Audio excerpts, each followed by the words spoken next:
Sekretaris Jenderal PD Perjuangan Hasto Kristianto telah tiba di Komisi Pemberantasan Korupsi atau KPK pada Senin 13 Januari 2025. Ia datang dengan penampilan baru dan membawa buku berwarna merah. Beginilah detik-detik kedatangan Hasto di Gedung Merah Putih KPK. Ia turut didampingi oleh pengacara Roni Talapesi. Hasto pun datang dengan penampilan barunya yang berambut hitam. Sekjen PDIP ini juga terlihat membawa dokumen berwarna merah. Dalam keterangannya, Hasto berjanji akan memberikan keterangan sebaik-baiknya.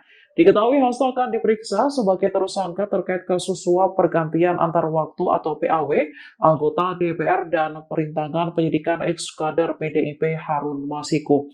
Hasto juga ditetapkan sebagai tersangka karena diduga merintangi penyidikan. Download Tribun X sekarang, menghadirkan lokal menjadi Indonesia.